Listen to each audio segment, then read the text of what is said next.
From West Virginia Public Broadcasting.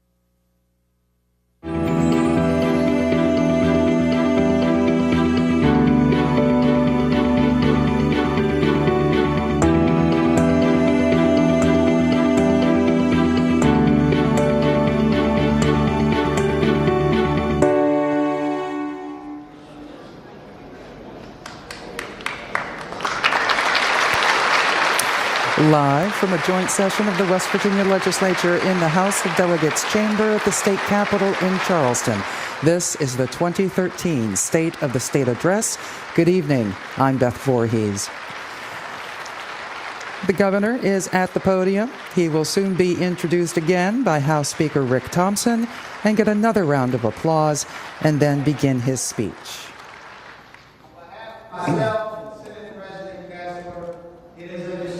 Honor and privilege to present to you the governor of the great state of West Virginia, the Honorable Earl Thompson.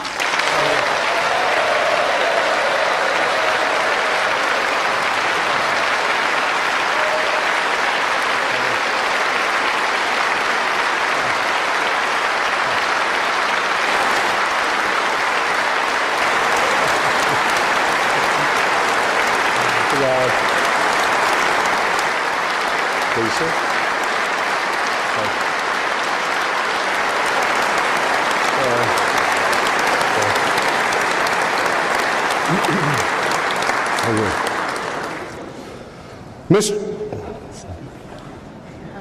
Is it me? Please be seated.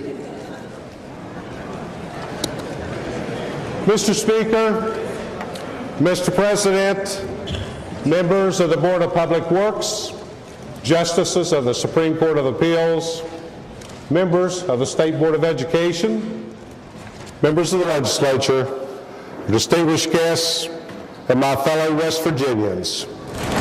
In 1921, when architect Cass Gilbert drew the plans for our state capitol, he put time and attention into every detail of this beautiful structure. He incorporated lavish trimmings of priceless gold, rare crystals, and strong limestone to signify the natural wealth found in the people of West Virginia. This natural wealth is visible in almost every inch of this capitol, including the House and Senate chambers. Above our heads, you can see the bronze-colored plaster leaf arrangements representing West Virginia's hardwoods. Also above, lining the frieze, you see eagles carved in the structure, the wings symbolizing protection. They're gathered, prepared to take flight. In the Senate chamber, the eagle's wings are rising and in position, ready to take action. Tonight, we come together to do the task the people of West Virginia expect us to do, to prepare for our future by taking action. We should take action to keep our families safe. We should take action to create a business climate for good-paying jobs. And we should take action to build upon opportunities for the next generation. I'm excited about the state of our state. Working together, we've accomplished great things. And as I stand here before you this evening, we are well positioned to do so much more. Tonight, I present a plan to you, a plan to make this great state even greater for future generations. The plan I'm presenting is a strategy for making state government better and smarter. It's a plan to tackle some of our most critical issues, and it will ensure our financial house remains in order and continues to keep us moving forward as we build upon our accomplishments. During the last regular session, we took action that made West Virginia a safer, better place. Because of our work, texting while driving is now illegal, and on July the 1st, talking on a handheld phone while driving will be against the law. We've kept our promise to make eliminating substance abuse a top priority, and now laws are on the books to shut down pill mills and stop doctor shopping. We listen to our communities and invested in drug treatment programs. If we told those who need free job training that they must pass a drug test first. We are building a registry online to help make our seniors safer and give West Virginia families the peace of mind they deserve when they're looking for a caregiver for a family member. We've lowered taxes for our families and businesses. Taxes will go down by $40 million this year alone.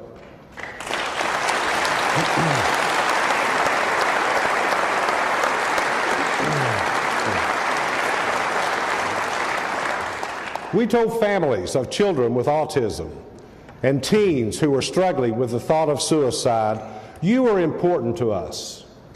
And we dealt with our state's last unmanaged, unfunded liability with the passage of the OPEB bill.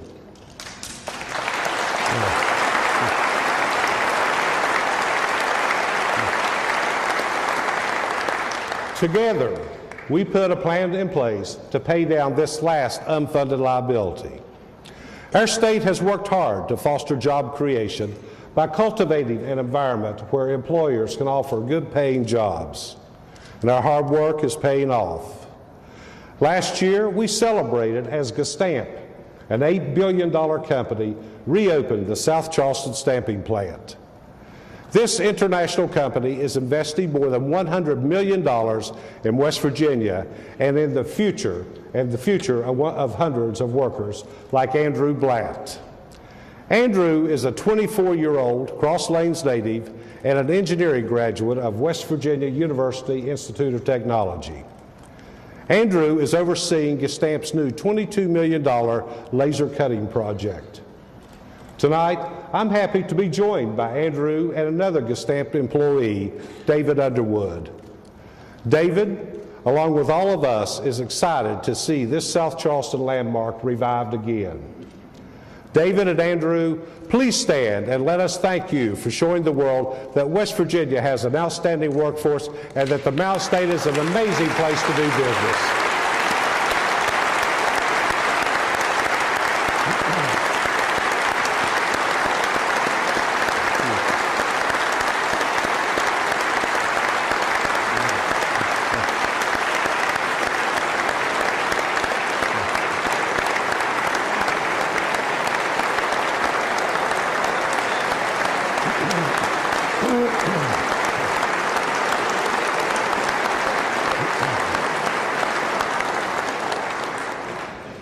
West Virginia has created opportunities to welcome international companies like Gestamp by establishing clear rules and lowering the cost of doing business. And while we have achieved success, we have much more to do. Too many people have stopped looking for work, and too many people are unemployed. Not only do we continue to feel the effects of a worldwide recession, but significant declines in the production of coal have battered West Virginia's economy. This, in turn, has resulted in declining tax revenues and employment. As leaders of our state, we have a responsibility to fight for jobs, to foster job creation, and to be good stewards of taxpayer resources. We must continue to keep our taxes and cost of doing business low. And this is particularly true when times are tough. It all starts with our obligation to adopt a budget for the state of West Virginia. So, Mr. Speaker, Mr. President, the budget I present to you is balanced with no new taxes.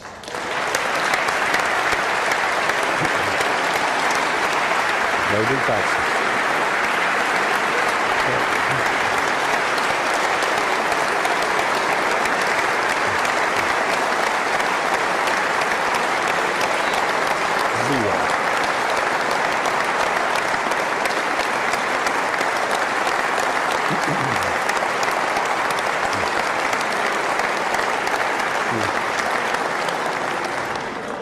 This time last year, we predicted a deficit that totaled nearly $400 million.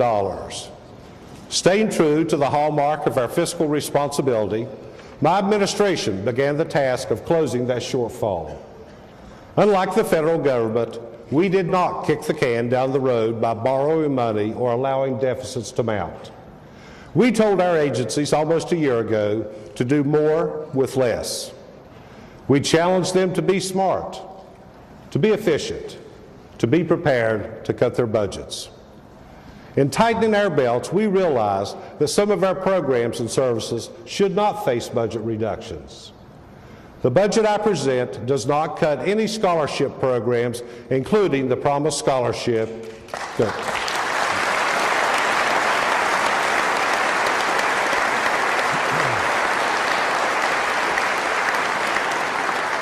And it does not cut state aid to our public schools.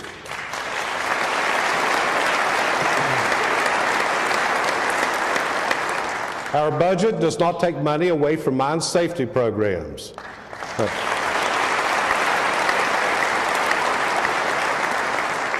And it does not cut Medicaid or the state police.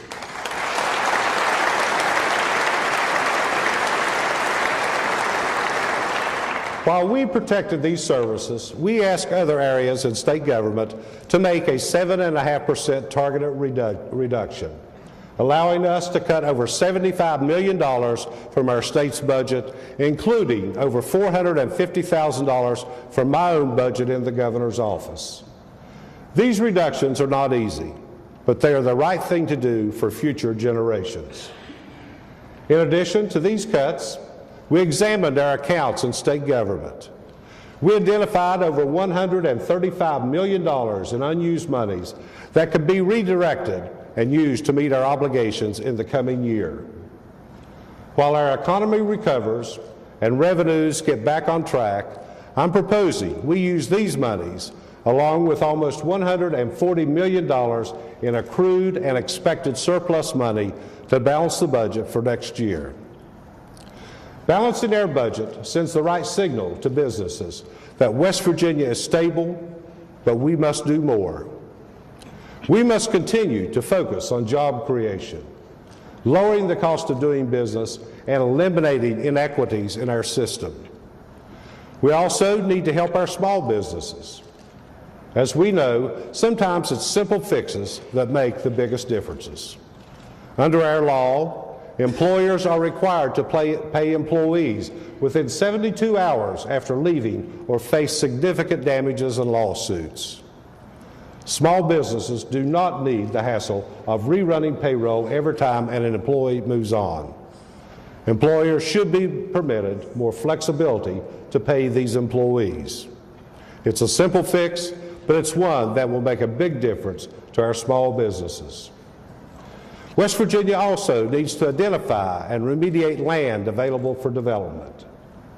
We have always had a strong history in manufacturing and mining, and a number of unused sites have great potential for future development. So tonight, I propose the state form a public, nonprofit corporation to identify, promote, and oversee programs that will foster economic development and environmental remediation. Working together, we can put these sites back to use in West Virginia. We also need to find innovative and creative ways to enhance our infrastructure. And while we have a Blue Ribbon Commission examining our road system, one thing I know we must do is explore and foster public-private partnerships to develop our roads. In 2008, the Public-Private Partnership Act was passed and signed into law. The act allowed the West Virginia Division of Highways to partner with a private company on the design and construction of otherwise public transportation facilities. This current structure, however, has limited usefulness. Tonight, I'm proposing legislation to make the act permanent and streamline the approval requirements to allow the Commissioner of Highways the flexibility to enter into these public-private partnerships. This will allow us to take greater advantage of this innovative tool for construction of infrastructure.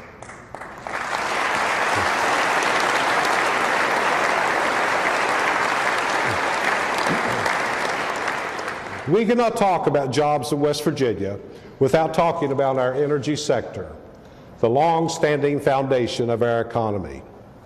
As one of the nation's top energy-producing states, West Virginia shoulders a lot of the responsibility when it comes to fueling our state and our nation. Together, members of our energy sector share this responsibility to increase energy independence. We are making the most of the opportunities associated with our abundant natural gas, and we are working with the private sector to take advantage of our natural gas resources by converting more vehicles to compressed natural gas. We also cannot forget an industry that has been an integral part of West Virginia, and that is our coal industry. This industry continues to enable West Virginia to be a national leader. The dedication of coal miners is the work that built our state and the work that sustains it today. I believe in the production of coal, its value to our country, and I will continue to do everything that I can to fight the EPA and its misguided attempts to cripple this industry.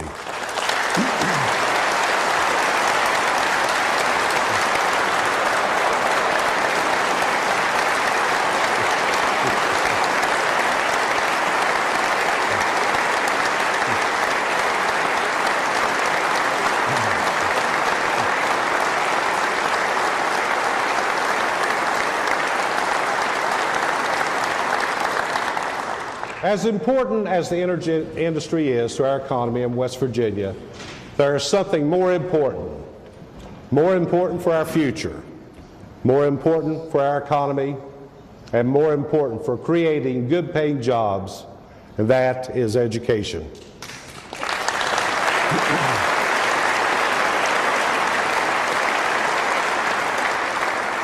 I'm from Chapmanville in Logan County, a coal town where hard work and long hours provided many families with good incomes.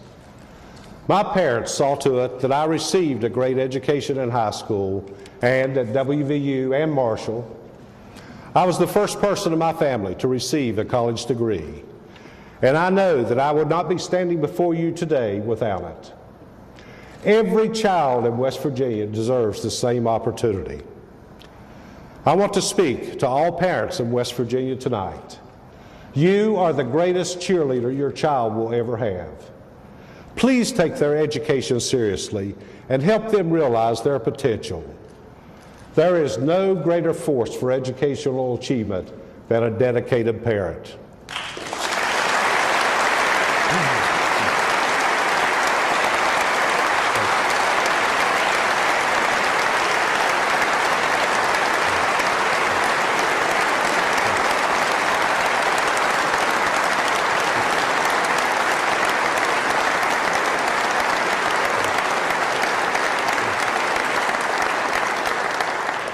I will work with the Department of Education, the courts, and DHHR to coordinate our truancy reduction efforts, because every child should have an opportunity to achieve greatness. The release of our education efficiency audit has stirred discussion and reaction.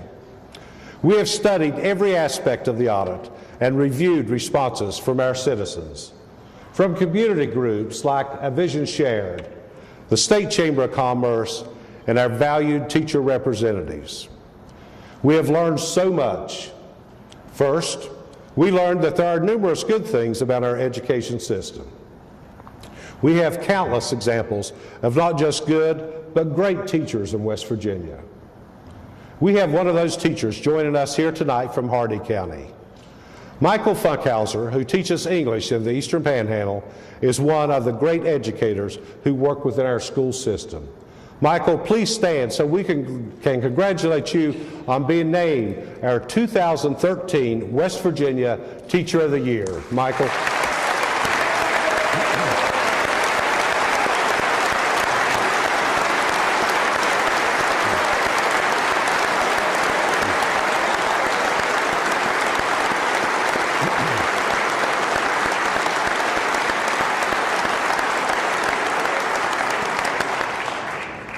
I also want to thank President Yogi Suzuki and Millie Marshall from the West Virginia Toyota Motor Manufacturing Company, and Fred Earl and Kathy McAllister from Highmark Blue Cross Blue Shield for your long-standing commitment to celebrating our West Virginia teachers. Please stand so we may thank you.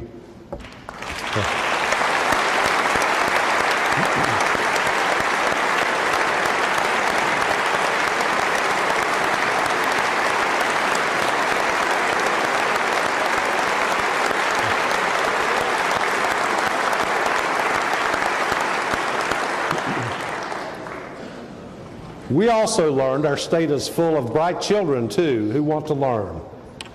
Earlier this year, a first grader from Pleasants County, Senator Bowley, his name was Ben, and he called my office all on his own. And Ben wanted to inform me about a continued traffic delay that's been going on between his home and his school. And Ben wanted to make sure that I knew, and I quote Ben, he says, "First grade is a pretty big deal, and kids need to be on time for school."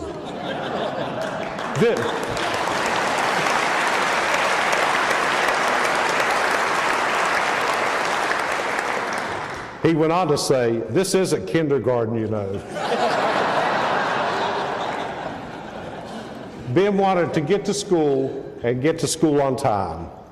But just like Michael and Ben, there are other positive things that we can say about our education system, like having an improved teacher evaluation program, high ranks for funding and equity, and a nationally recognized 4-year-old preschool program. Even with all the good things happening in our schools, our student achievement is falling behind, and that is not acceptable. Education Week, in its annual survey, Quality Counts, gave us an F for student achievement, ranking us 49th nationally. That is not acceptable. The only true national test, the National Assessment of Educational Progress, ranks us below the national average in 21 of 24 categories, and many of our scores have slipped over the past decade. That is not acceptable. Our graduation rate is only 78%, which means almost 1 in 4 high school students do not graduate on time. That is not acceptable. We have the highest percentage of young people, ages 16 to 19 years old, not engaged in school or the workforce. That is not acceptable. Education in West Virginia must change, and that change begins now.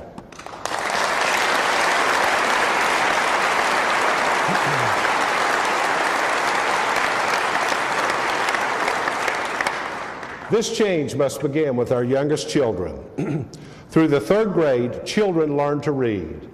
And after 3rd grade, children read to learn. If a child cannot read at grade level by the end of the 3rd grade, bad things happen. They will remain poor readers in high school, and they will be more likely to become high school dropouts. 35% of children in poverty who aren't strong readers by the end of the 3rd grade do not graduate on time. We can make sure every child can read at grade level by the end of the 3rd grade by first working with our State Board of Education. We will ensure every new elementary teacher is specially trained in reading. We also must make sure all current elementary teachers are prepared to helping all students learn to read. Second, although our 4-year-old kindergarten program has high ratings, only 68% of eligible students attend. I will introduce legislation requiring every county within 3 years to offer full-day 4-year-old preschool.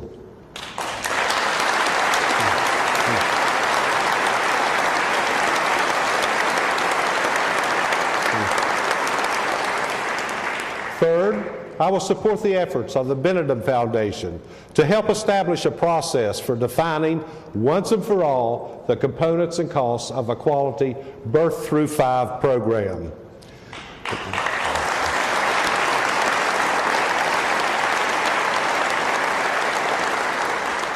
And finally, because of declining federal dollars, we have a shortfall in child care subsidies. Access to child care not only assures young children receive quality early childhood development, but it helps parents keep their jobs.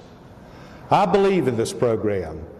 And for that reason, I propose a supplemental appropriation for $17 million to preserve the current program.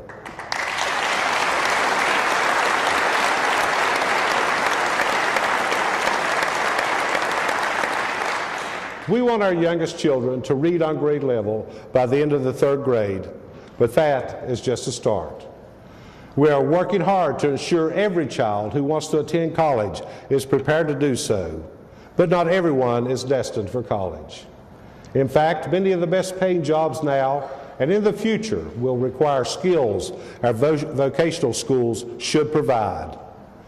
We know most students who decide to drop out of school make that decision in middle school. They decide to drop out because they have not made a connection between their education and getting a job.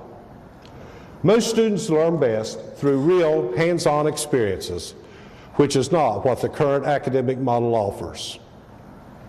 There are a number of actions we can take to engage more of our students at an earlier age. First, all students should be motivated to stay in school and be prepared for a good job.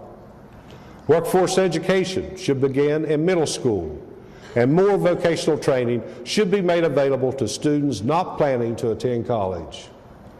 Second, we need to make sure our students understand the opportunities available for good jobs in our state. Some of our largest employers tell me they want to meet with their students and share with them what they need to do to be prepared to secure a good job. In order for our students to understand their opportunities, they should have access to counseling from our community and technical college staff and be engaged with employers who are prepared to hire qualified graduates. Finally, quality vocational courses that prepare students to meet the high demands of today's job market must be a part of every school curriculum.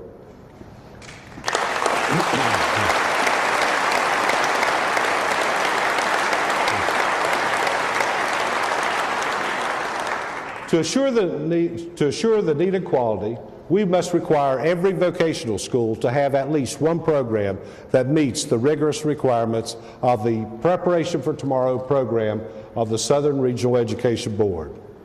Whether it is mechatronics in the Eastern Panhandle, flooring in Central West Virginia, or drilling in the Northern Panhandle, we will insist on quality, certified programs.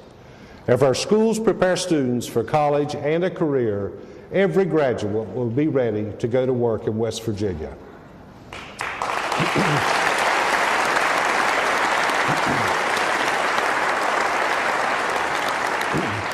More than 2 decades of research show the undisputable connection between teacher quality and student achievement. The overwhelming majority of our teachers do an outstanding job in their classrooms, but we must guarantee every student is taught by a great teacher. West Virginia is already blessed with almost 700 teachers who have earned national board certification in their areas of expertise, and that number continues to grow. Our state rewards teachers who seek and gain initial national board certification, but we do not provide the same rewards for those who reapply at the end of their 10-year certification. That must change, and the state will pay for teachers who seek recertification.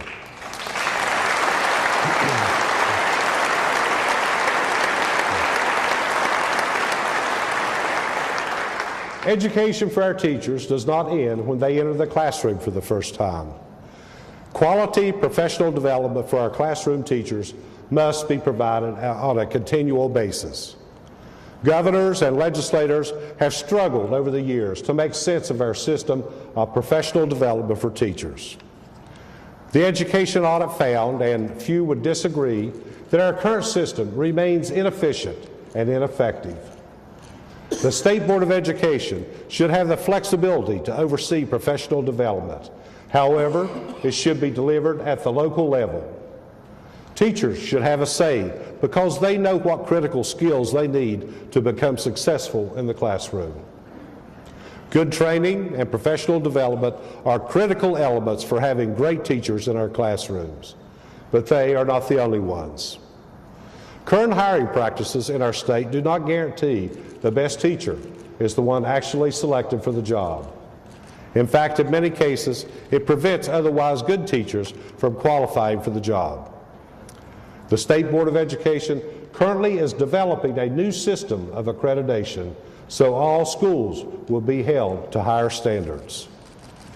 If we're going to make schools more accountable for their results, we must give teachers and principals a greater role in selecting the colleagues with whom they will share that responsibility. Our laws should require that superintendents give more credence to recommendations from principals and teachers about who they believe is best qualified to raise student achievement. In the end, it is not about adults, it's about the kids.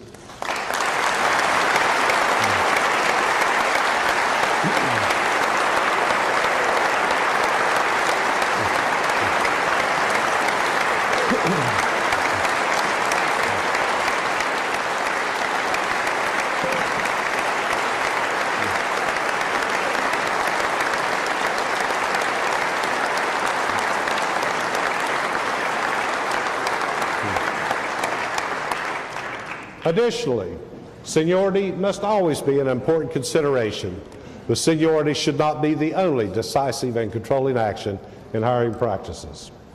Other qualifications must count as well.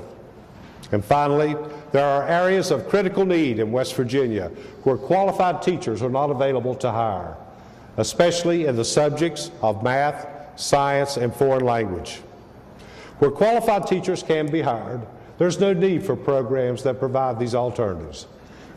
But where we are unable to staff our schools with qualified teachers, we must make every effort to provide our students with the best possible teacher.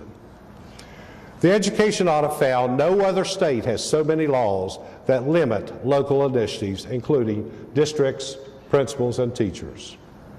There is no area where this is more pronounced than in our school calendar. It has been the goal of governors and legislators for decades to assure our students have adequate instructional time, but it is just not happening. There are a number of reasons this does not occur, including the restrictions in the state code that provide little flexibility for school boards and communities to establish school calendars that meet their needs while guaranteeing adequate time. An example of the type of thing that we need to change in our code. Under current law, a snow day counts as an instructional day. We need to get back to a place of common sense in our approach to education. Otherwise, we will never get an adequate level of instructional time.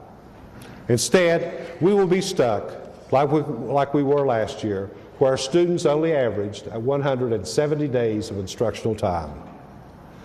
Several schools in West Virginia already have addressed this problem by going to a balanced calendar. They have found that students remember more, they have more time for enrichment and remediation, more opportunities to get a good meal, and teachers are less likely to become burned out.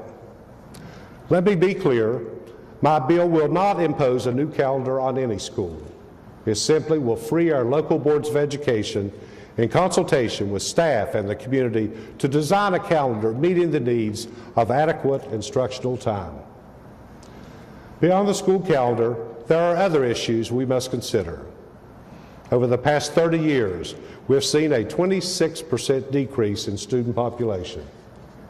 I believe the community, especially parents, should always have access to locally elected officials who oversee their schools.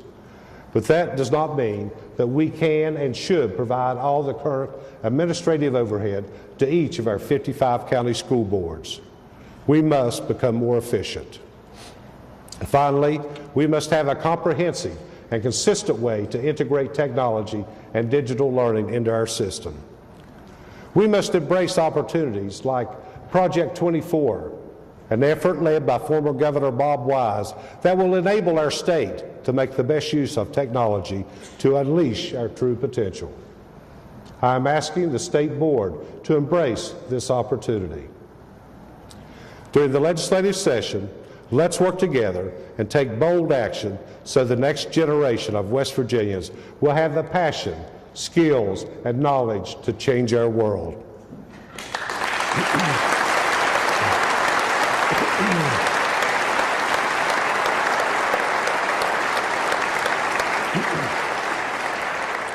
For over 40 years, this country has wrestled with drug abuse. This is more than a social problem. It's an economic problem.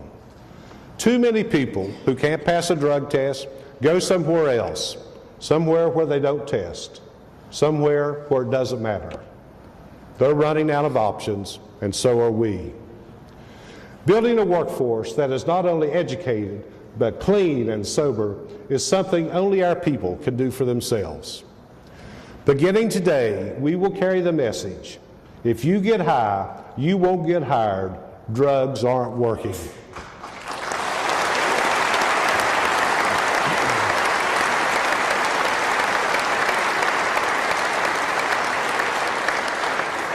I've set up a website, faceyourfuture.com. West Virginians who need help with substance abuse, we want to help.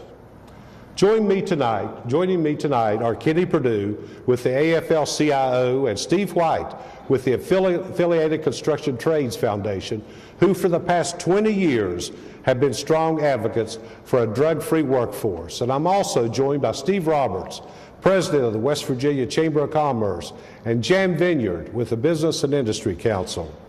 They are just a few within our labor and business communities who are showing their support for a drug-free workforce. Please stand and be recognized for joining me in that fight.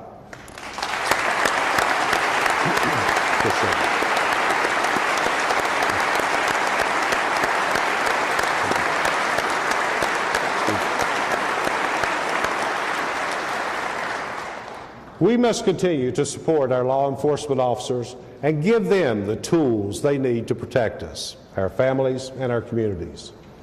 We know that driving under the influence of alcohol is a serious problem, but so is driving under the influence of drugs. Tonight, I'm proposing legislation to make it clear that officers have implied consent upon reasonable cause.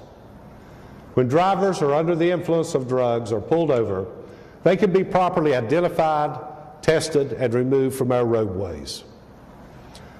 As governor, I'm fortunate to have the opportunity to witness firsthand the dedication that our law enforcement officers provide to the Mountain State and her people. This past year, the entire state of West Virginia grieved when we lost two beloved state troopers. These two men lost their lives protecting us, and they will never be forgotten. Tonight, we are joined by a hero, Deputy Sheriff John Westfall. As you all know, Deputy Westfall worked that tragic scene at the Wallback exit. John was injured, but he is recovering. And it is my pleasure to have him and his wife, Emily, here with us this evening. Deputy Westfall, on behalf of all West Virginians, please stand as we thank you and every other law enforcement officer in the state of West Virginia for keeping us safe.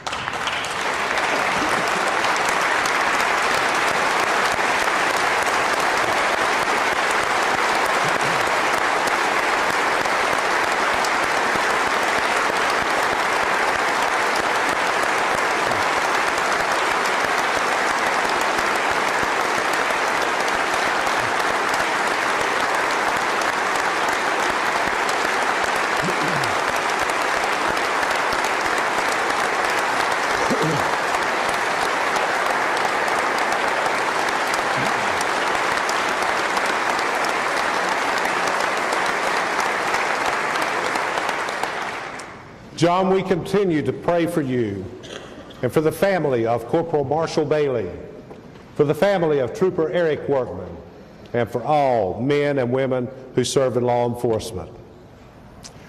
Just a few months ago, many of us watched in shock when flames ripped through a community near Sissonville, leaving houses leveled and a part of our highway charred when a major pipeline exploded.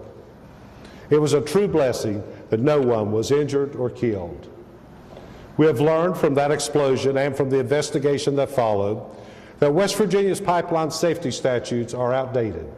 with weak penalties and enforcement measures. In fact, West Virginia is currently out of compliance with federal guidelines. Tonight, I am proposing legislation to bring our state into federal compliance. I propose a maximum penalty of up to $200,000 per violation per day. It is my hope by increasing penalties, we will meet federal standards and ensure overall public safety.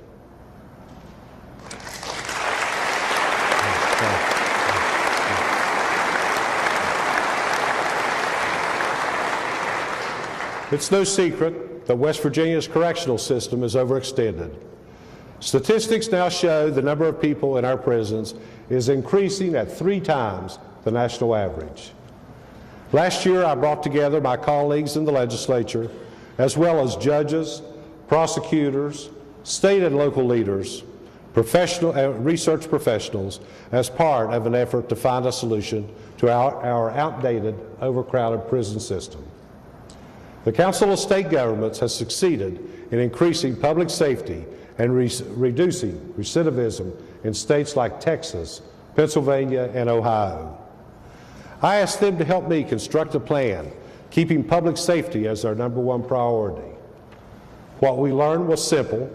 Substance abuse is a huge part of prison overcrowding, and the high reoffending rate intensifies this problem. We must act now to address these challenges. We must work to increase public safety and reduce habitual offenders. Their recommendations are projected to save the state of West Virginia over $116 million over the next 6 years, while making West Virginia a safer place. This past June, we saw a storm like no other we'd ever experienced before. The derecho left a record 688,000 homes and businesses without electricity.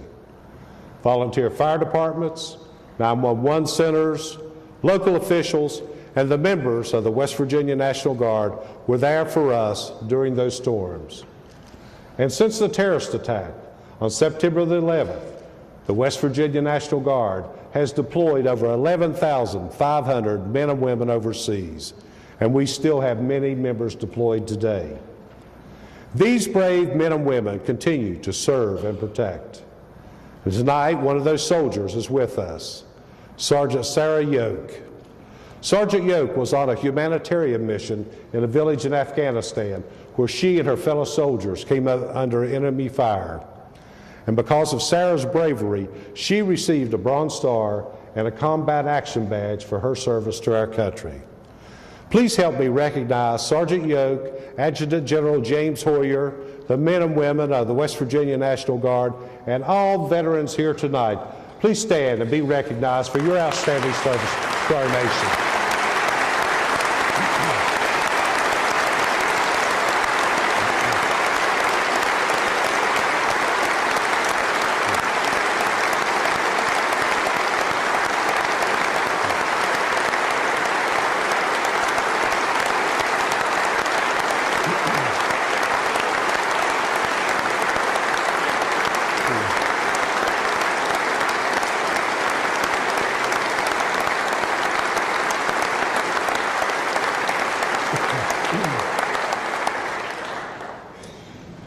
West Virginia experienced an amazing and unforgettable year last year. It was not unlike our equally amazing and unforgettable history. The Mountain State was born during the national firestorm of civil strife 150 years ago this year. West Virginia set out on its own journey with hope and promise. We survived many challenges to get to where we are today, a place that we call home. As we come together to celebrate our state's 150th anniversary on June 20th, let's celebrate our history, knowing some of her best days lie ahead. As Cass Gilbert's masterpiece Rose on the Kanawha River, testifying of an amazing breed of strong West Virginians, it also speaks of our remarkable past. And as Mr. Gilbert's final touches were put on this beautiful Capitol, there was much debate about the inscription of words that would forever frame our hallways and our philosophies. In a letter Gilbert wrote to then Governor William G. Conley, dated July the 1st, 1931, Gilbert wrote, I quote, "I think we would all agree that the great factors of good government are wisdom, patriotism, and diligence, and the most effective of these would be wisdom.